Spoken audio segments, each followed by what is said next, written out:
बिजली संकट गर्मियों के दिनों में हर बार आता है, लेकिन क्या इस बार ये चुनौती बढ़ रही है, जिसके समाधान के लिए राज्य और केंद्र दोनों चिंतित हैं। इस मुद्दे तक पहुंचे उससे पहले देखिए कैसे एक पूर्व मुख्यमंत्री बिजली जनता को दिलाने के लिए धूप में उपवास करने लगे, कैसे बिजली कटने से जनता की कमाई पर सीधा असर आने लगा और कैसे माही यानी महेंद्र सिंह धोनी की पत्नी को गुस्सा आ गया है।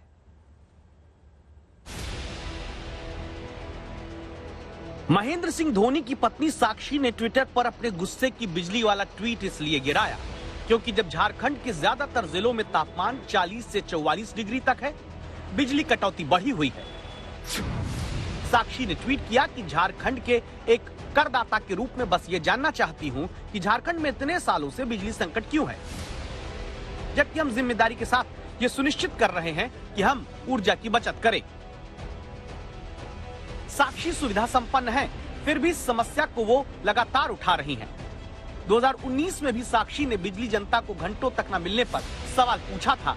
3 साल बाद फिर वही हालत है, जिसकी वजह से परेशानी ऐसी कि धंधा मंदा हो गया, नुकसान आम आदमी उठाए। संवाददाता सत्यजीत कुमार रांची में डेयरी प्रोडक्ट और आइसक्रीम की शॉप में पहुंचे। हर काम जो है बगैर फ्रीजर का नहीं हो सकता है, यहाँ आप देख सकते हैं। और सबसे बड़ी बात यह है कि जबरदस्त जो है यहाँ पे बिजली का संकट जो है लगातार बना हुआ है, लोड शेडिंग हो रहा है। नतीजा ये किसी दुकान में बिजली समय से पूरी न मिलने के कारण सामान खराब हो जाता है। 5 से 7 हजार का नुकसान रोज का। पावर कट होता है तो वो खराब होने का चांसेस ज्यादा हो जाता है, गलने लगता है। और कस्टमर को अगर हम देते हैं थोड़ा सा भी गला हुआ सामान तो वो ले लेना चाहते हैं। और बहुत हाई रिस्क पे चलता है, बहुत ज्यादा पावर कट हो रहा है, हम बहुत ज्यादा परेशान है इससे। यही परेशानी होटल वालों को, बिजली पूरी आती नहीं, डीजल महंगा हो रखा है, जनरेटर ने खर्चा बढ़ा दिया, तभी तो कस्टमर को एसी से ठंडा कमरा दे पाएंगे, लिहाजा अपना दिल भी जला रहे, जेब भी। तो हमारा कॉस्ट 25% हमारा कॉस्ट बढ़ जाता है। और आप जो सर्व कर रहे हैं, जो हमारा जो टैरिफ है उसको बढ़ा नहीं सकते हैं। बिजली नहीं लेकिन सियासत खूब है। उत्तराखंड में जब दावा है कि 1/3 यूनिट बिजली ही मिल पा रही, तब पूर्व सीएम हरीश रावत धूप में बैठकर बिजली के मुद्दे पर उपवास वाला धरना देते हैं। ओम सूर्यदेवाय नमः। कुछ दिनों से जिस प्रकार का एक संकट जैसा पैदा हुआ है, वो हमारे लिए चिंता का विषय है। और जल्दी से जल्दी व्यवस्था ठीक करें और अगले 24 घंटे में जो क्राइसिस मैनेजमेंट है, उस क्राइसिस का मैनेजमेंट करें। उसके लिए और भी कोई अगर हमें बात करने की आवश्यकता है, भारत सरकार से बात करने की जरूरत है, तो हम लोग उस पर भी बात करेंगे। पंजाब की अलग ही कहानी है, जहां फ्री बिजली का वादा हुआ, जनता कह रही है जितनी बिजली चाहिए पहले उतनी तो मिल जाए। तकरीबन 1 महीने तो बहुत ज्यादा कट लग रहे हैं। पिछले हफ्ते 2 दिन लाइट नहीं आई, जिस लाइट कट लगन के कारण साडी जो फैक्ट्री वो बंद हो जाती है, लेबर फालतू पैंदी है, बच्चों की पढ़ाई का नुकसान होता है, पानी नहीं आता। जनता के इसी मुद्दे पर सिद्धू अरविंद केजरीवाल की चुटकी पंजाब में लेते हैं। केजरीवाल को 24 घंटे बिजली देनी आती है। जी देखो, कोई तारी नहीं ना बची। सुनो 24 घंटे फ्री बिजली देनी आती है। वो पतंदरा 24 घंटे जो 3 घंटे आती है फ्री, तो आपे होगी। पंजाब में बिजली पर सियासत करती कांग्रेस को राजस्थान नहीं दिखता और महाराष्ट्र में बिजली पर हाथ में लालटेन और मोमबत्ती लेकर सबसे गर्म शहर में से एक अकोला में सड़क पर उतरी बीजेपी को अपनी पार्टी के शासन वाले दूसरे राज्य नहीं दिखते। तो क्या आगे अभी जून तक इसी तरह लालटेन वाली पॉलिटिक्स बिजली किल्लत की स्थिति में देश में होती रहेगी? देहरादून से दिलीप सिंह के साथ सत्यजीत कुमार, रांची आज तक। मुख्यमंत्री बैठक कर रहे हैं। सोमवार को देश के ऊर्जा मंत्री आरके सिंह ने रेल मंत्री के साथ मिलकर देश में बिजली की बढ़ती मांग से निपटने की रणनीति पर चर्चा की है। चिंता क्यों है, ये जान लीजिए। हमारे देश में कुल बिजली उत्पादन का 70% हिस्सा कोयले के द्वारा ही होता है।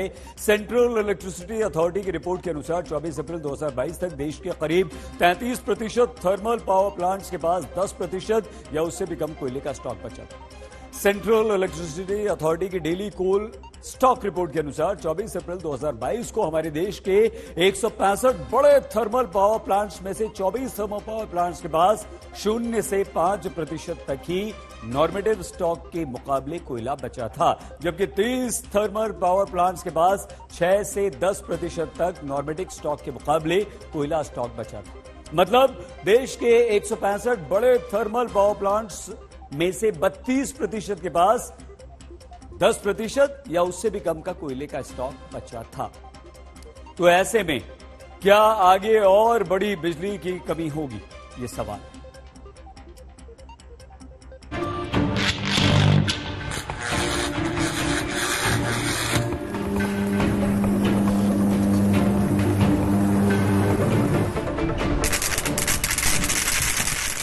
ये बिजली की आवाज है, सुनकर ही करंट दौड़ पड़ता है। फिलहाल देश में बिजली का करंट आपके घर में रोशनी कर सके, पंखा चला सके, इसकी चिंता कितनी गंभीर है इस बात से समझिए कि गोवा में बिजली कटने पर लोग ट्वीट करके शिकायत कर रहे थे। तब बिजली विभाग के आधिकारिक ट्विटर हैंडल से अपनी लाचारगी का ट्वीट मानो किया गया, जिसमें लिखा था, अब मेरे पास भी लाइट नहीं, जब तक आपूर्ति बहाल नहीं हो जाती और मोबाइल लैपटॉप चार्ज नहीं हो जाते तब तक मैं आपसे दूर नहीं जाऊंगा। लोग ऐसा ट्वीट देख हैरान होकर पूछने लगे कि ये क्या है। तो गोवा में बिजली विभाग के आधिकारिक ट्विटर हैंडल से ही फिर जवाब आया कि क्यों, क्या आश्चर्य क्यों, मैं भी दफ्तर के बाहर आपकी तरह एक उपभोक्ता हूं, लेकिन ट्विटर पर विभाग का कर्मचारी, मेरे लिए कोई विशेष सेवा नहीं है। सवाल यह है कि 25 करोड़ की आबादी वाला उत्तर प्रदेश हो या 20 लाख की आबादी वाला गोवा, 8 करोड़ की आबादी वाला राजस्थान हो या 3 करोड़ की जनसंख्या वाला झारखंड, हर जगह एक साथ बिजली संकट कैसे आए। इस वजह को समझने के लिए जानिए कि भारत में कुल बिजली उत्पादन का 70% हिस्सा कोयले के जरिए होता है। दावा है कि कोयले की कमी है, कोयला कम तो बिजली कम बन रही, डिमांड गर्मी में बढ़ गई, सप्लाई उसके मुताबिक नहीं तो बिजली अब कट रही। जो भी थर्मल पावर प्लांट है पूरे देश में, वो कोयले की कमी के कारणों के चलते अपना जनरेशन घटाने लगे, जिसका सीधा असर हमारे विद्युत आपूर्ति पर 18 अप्रैल के बाद दिखाई देने लगा। चिंता की बात यह कि देश के 173 थर्मल प्लांट में से 85 प्लांट जो घरेलू कोयले से चलते हैं, दावा है कि उसमें 25% स्टॉक ही कोयले का बचा। 11 प्लांट जो आयात किए कोयले से चलते हैं, वहां कोयले की भारी कमी हो रही है। 54 प्राइवेट पावर प्लांट में 28 प्लांट में कोयले की कमी है। राजस्थान के सभी 7 थर्मल प्लांट में इस वक्त कोयले की किल्लत है। यूपी के 4 में से 3 थर्मल प्लांट में कोयले की कमी है। इसीलिए आपके लिए गंभीर समस्या बन रहे बिजली संकट पर कोयले की कमी का सवाल लेकर हम गुजरात के नर्मदा जिले पहुंचे। यहाँ केंद्रीय कोयला मंत्री प्रहलाद जोशी से पूछा कि समस्या कितनी बड़ी है। थर्मल पावर प्लांट्स में to be very specific 20 million ton, लगभग 21 मिलियन टन अभी स्टॉक है। वो 10 दिन के लिए काफी है, एवरेज मैं बोल रहा हूँ।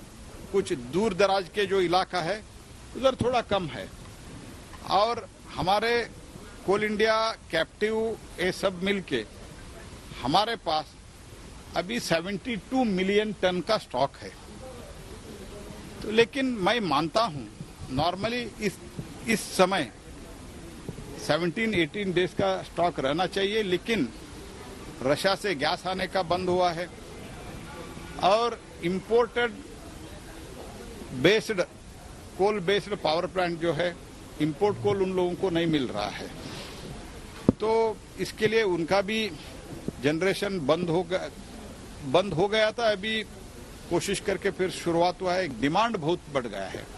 हम डेली बेसिस पे 3.2 बिलियन यूनिट्स हम उत्पादन करते थे। इस टाइम पे 310, 315, 320, कभी कभी 300 भी हुआ है, लेकिन अभी 340-350 बिलियन टन, 300 नहीं, 3.5 billion ton, 3.5 billion units per day हो रहा है।